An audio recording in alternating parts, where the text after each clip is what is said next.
Hello, আসসালামু আলাইকুম। আজকে আমরা হিসাব বিজ্ঞান দ্বিতীয় পত্র নিয়ে আলোচনা করব। অনুশীলনী হচ্ছে 4 নাম্বার, ও শেয়ার অধিহার অবহার যৌথ মূলধনী ব্যবসার। আচ্ছা, হিসাব বিজ্ঞান এইখানে আমরা দুইটা জিনিস নিয়ে আলোচনা করব, আর্থিক অবস্থার বিবরণী কিভাবে করব এবং আমরা জাবেদা কীভাবে। এটা হলো আমাদের একটা নিয়মের ক্লাস, তো এটা তোমরা নোট করে রাখবা, অবশ্যই নোট করে রাখতে হবে, কারণ এটা ছাড়া তোমরা অঙ্ক করতে পারবে না আমাদের শিটে যে অঙ্কগুলো আছে। আচ্ছা চলো, প্রথমে আমরা জাবেদা শিখবো। জাবেদা দুই ধরনের জাবেদা শিখবো। একটা হচ্ছে আমাদের জমি সংকরিত যা আছে, জমি সম্পর্কিত যা আছে সেইগুলো শিখবো, আর জমি ছাড়া যেগুলো আছে ওইগুলো শিখবো। তো জমি ছাড়া যেগুলো আছে ওইগুলো আগে আমরা দেখবো ইনশাআল্লাহ। দেখি, তো আমরা আগে জাবেদার ঘর করে নিব সুন্দর করে।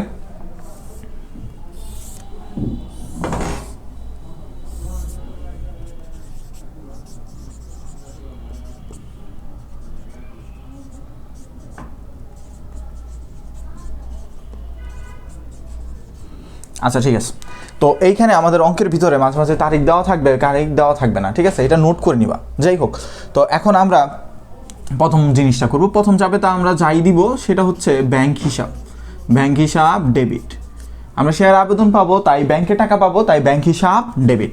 তারপরে শেয়ার আবেদন হিসাব ক্রেডিট। শেয়ার আবেদন হিসাব ক্রেডিট। আচ্ছা, এই টাকাটা কিভাবে বসাবো? ধরা যাক বর্তমান মূল্য 10 টাকা, বর্তমান মূল্য 10 টাকা, কিন্তু বললো 1 টাকা অধিহারে বিক্রি করো। আর যতগুলা শেয়ারের আবেদন আসবে, শেয়ার যা বিক্রি করতে চাই তাই না, যতগুলা শেয়ারের আবেদন আসবে তাই দ্বারা গুণ হবে। ধরা যাক বিক্রি করতে চাও 2 লাখ, কিন্তু আসলো 2,10,000, এই 2 লক্ষ দ্বারা 2,10,000 দ্বারা গুণ করবা, তারপরে এইখানে টাকাটা বসাবা। ঠিক আছে, এরপরেটাই চলে যাই আমরা। এইখানে আমরা সহজ মনে রাখার জন্য কি করি, শেয়ার আবেদন হিসাব মনে রাখি যে এইটা যেহেতু ডেবিট হয়েছে, পরেরটাই কি হবে, ক্রেডিট হবে। শেয়ার আবেদন হিসাব এখানে ডেবিট। ঠিক আছে, এখন এইখানে একটা ঝামেলা আছে, ঝামেলা অধিহার আর অবহারের ঝামেলা। অবহার হলে আমরা এখানে শেয়ার অবহার হিসাব, অবহার হিসাব ডেবিট করব। আচ্ছা, আর যদি অধিহার হয় অধিহার ক্রেডিট। এখানে আমরা লিখব শেয়ার মূলধন, এটা পার্মানেন্ট, শেয়ার মূলধন, শেয়ার মূলধন হিসাব ক্রেডিট। আর যদি অধিহার হয় অধিহার হিসাব বা শেয়ার অধিহার হিসাব ক্রেডিট হবে। আরও একটা হয় সেটা ব্যাংক হিসাব, ব্যাংক হিসাব ক্রেডিট। আচ্ছা, এখন বুঝে নেই কোনটা কোন সময় আসবে। যদি বলে 10% বাট্টায় শেয়ার বিক্রয় বা 10% অবহারে শেয়ার বিক্রয়, তখন কি করবা, শেয়ার অবহার লিখবা। আর যদি এটা না থাকে, যদি এটা থাকে যে 10% অধিহারে বিক্রয়, তখন আমরা অধিহার লিখব। এখন অধিহার আর অবহার কিভাবে বের করা যায়? ধরা যাক আমাদের একটা অঙ্কে বললো 10 টাকা একটা শেয়ার প্রাইস, তো ওইটা কমাইতেছে বা বাড়াইতেছে, তো ওইটার বললো যে 10% কমে। 10% করলে কত টাকা আসে? 1 টাকা। 1 টাকা কি আমাদের কমলো, তাহলে অবহার বের করার জন্য এই 1 টাকা গুণ, এখন কতগুলো আমরা বিক্রি করতে চাই। একটু আগে বলছিলাম যে আমরা বিক্রি করতে চাই 2 লক্ষ, তাহলে এখানে গুণ দিব 2 লক্ষ দ্বারা। আবেদন দ্বারা গুণ দিব না, কি দিব, আমরা গুণ দিব হচ্ছে 2 লক্ষ দ্বারা, যেগুলো আমরা বিক্রি করতে চাই সেগুলো দ্বারা গুণ করব। একই রকমভাবে ধরা যাক তারা অধিহারে বিক্রি করতে চায়, 1 টাকা অধিহারে বিক্রি করতে চাই, সেটার সাথে আমরা কোন টাকাটা গুণ দিব বা কোন শেয়ার সংখ্যা দ্বারা গুণ করব, যে আমাদের যেটা আমরা বিক্রি করতে চাই ওইটা এইখানে দিব। আচ্ছা, এরপরে চলে যাই, এখানে ব্যাংকের একটা হিসাব আছে। তো ব্যাংকের হিসাবটা কীরকম? ধরা যাক আমরা বিক্রি করতে চাই হইল 2 লক্ষ, তাই না, আর আমাদের আবেদন আসছে হচ্ছে 2,10,000। এখন এই যে 10,000 আমাদের বেশি আছে, এই 10,000টা আমরা কি ফেরত দিয়ে দেবো মানুষকে। ফেরত কিভাবে দেওয়া যাবে? যে ব্যাংক হিসাব ক্রেডিটের মাধ্যমে। কিভাবে করব? অতিরিক্ত আবেদন আসছে 10,000, এখন 10,000 গুণ, একটা শেয়ারের দাম ছিল কত টাকা করে, 10 টাকা, বাড়ছে এখন 11 টাকা, তাহলে গুণ দিব কত দ্বারা, 11 টাকা দ্বারা গুণ দিব। আচ্ছা, এছাড়াও কয়েকটা আমাদের এখানে জাবেদা হয়, সেগুলো অবলেখকের কমিশন। দেখি তো, কমিশন, অবলেখকের কমিশন। তাহলে ব্যাংক হিসাব হবে ক্রেডিট আর এটা হবে ডেবিট। আরও একটা আছে এটার সাথে, সেটা হচ্ছে আমাদের ব্যাংক চার্জ, ব্যাংক চার্জ হিসাব ডেবিট করবা, আর ব্যাংক হিসাব কি করে দিবা, ক্রেডিট করবা। কেন ক্রেডিট করতেছো? চার্জ মানে কেটে নিয়ে যাচ্ছে, কেটে নিলে ব্যাংকের টাকা কমে যাচ্ছে। আচ্ছা, এইগুলা কিভাবে বের করব? দেখা যাক। আমাদের বলল যে শেয়ার প্রতি অবলেখকের কমিশন 0.5। তুমি কোনটার সাথে গুণ দিবা? তুমি যতটুকু বিক্রি করতে চাও সেটার সাথে গুণ দিবা। তুমি বিক্রি করতে চাও কত? 2 লক্ষ, ওটার সাথে গুণ দিবা। ব্যাংক চার্জও একই রকমভাবে, ধরা যাক 0.01, তাহলে এইটারে আমরা গুণ দিব কত দ্বারা? যতটা বিক্রি করতে চাই ওইটা দ্বারা গুণ করব।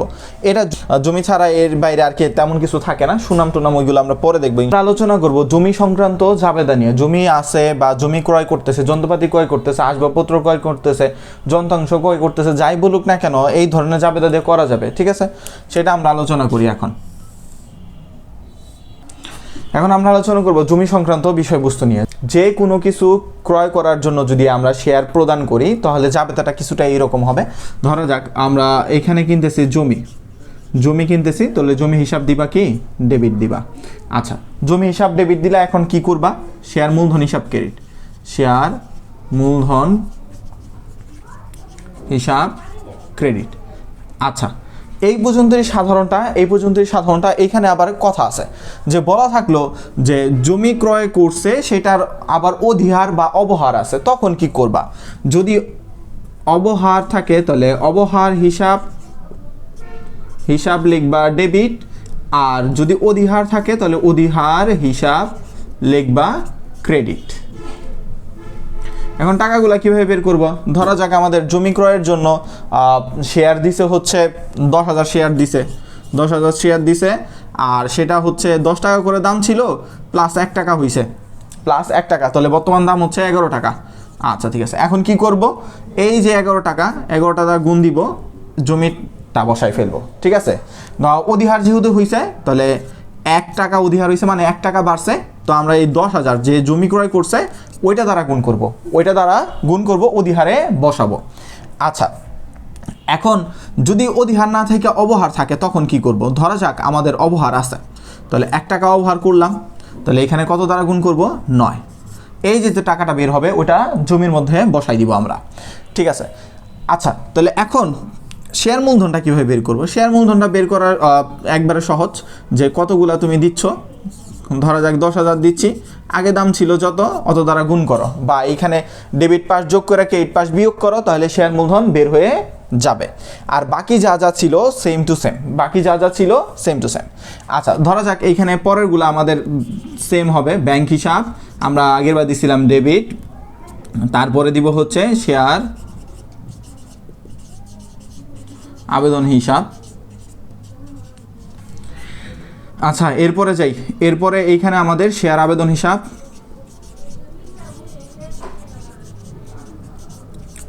হিসাব, ডেবিট। শেয়ার অবহার থাকলে এখানে অবহার হিসাব হবে ডেবিট। যদি আচ্ছা, শেয়ার মূলধন আছে এখানে, শেয়ার মূলধন হিসাব ডেবিট, আর শেয়ার অধিহার হিসাব মূলধন হিসাব ক্রেডিট, এখানে ক্রেডিট হবে, এটাই হবে ক্রেডিট। ব্যাংক যদি থাকে তাহলে ব্যাংক হিসাব ক্রেডিট, ঠিক আছে? গেল। এইখানে এরপরের অংশ চলে যায়। এরপরের অংশ আমরা দুইটা করছিলাম, যে অবলেখকের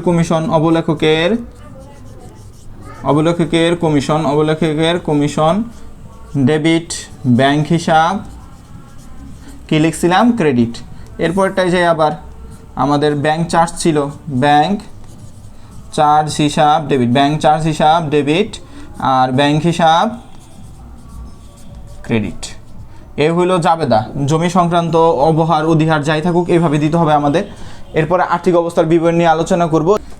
আচ্ছা, এখন আমরা আলোচনা করব আর্থিক অবস্থার বিবরণী জমি বা অন্য যে কোনো জিনিস বা স্থায়ী সম্পদ ক্রয় ছাড়াটা কিভাবে করবা সেটা দেখি আমরা। এখানে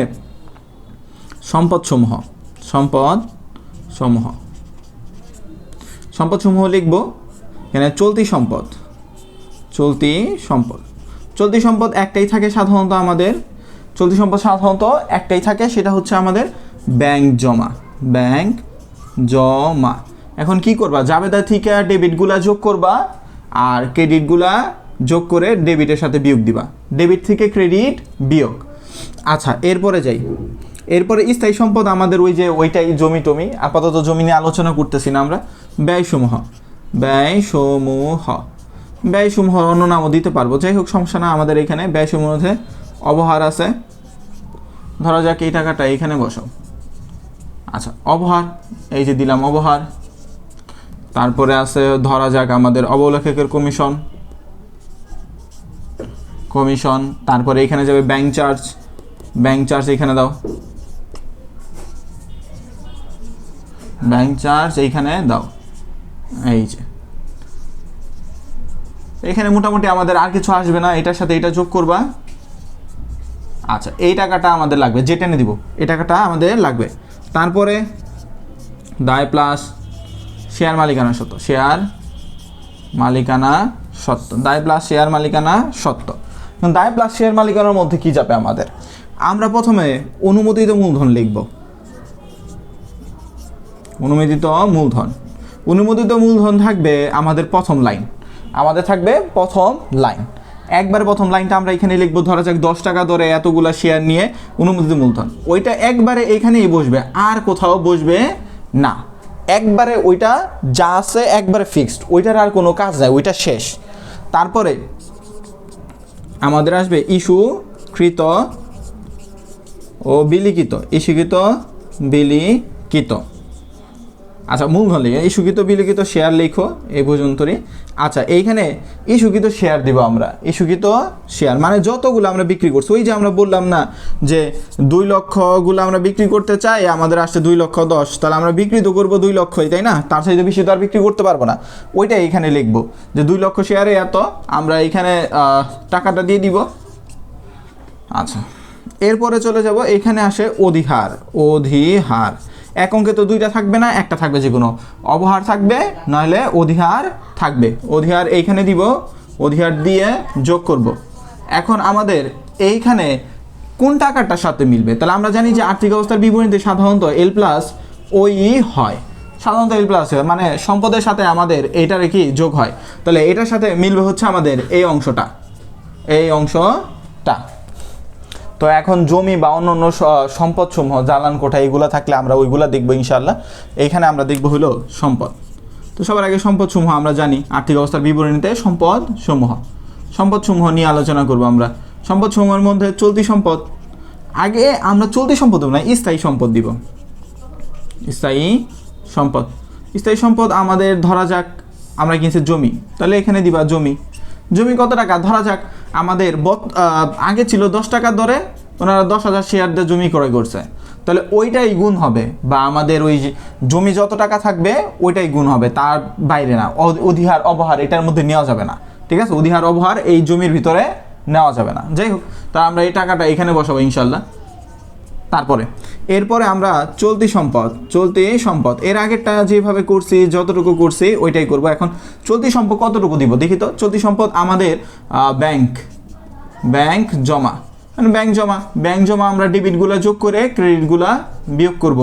এই যে ব্যাংক জমা আমরা 2 নম্বর ঘরে বসে দিলাম। এরপরে চলে যাই আমাদের, এরপরে ছিল ব্যয়সমূহ, ব্যয়সমূহ, কারণ ব্যয়সমূহের মধ্যে যাব।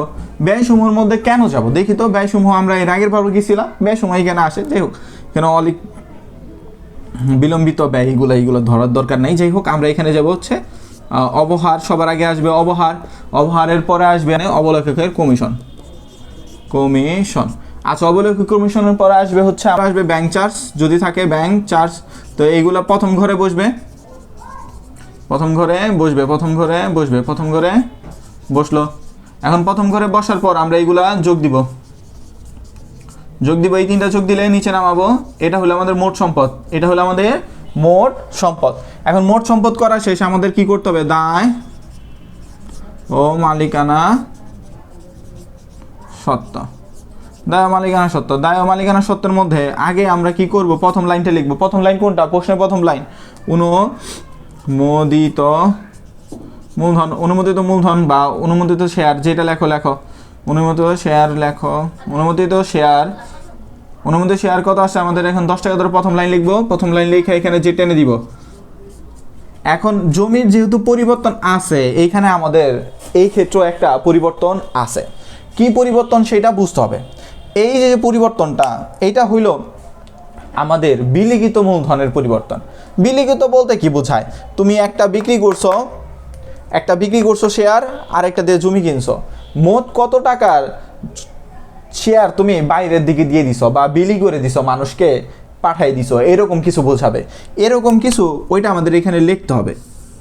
আচ্ছা, এইখানে কি লিখবো আমরা? এটারে কি লিখবো হচ্ছে আমরা বিলিখিত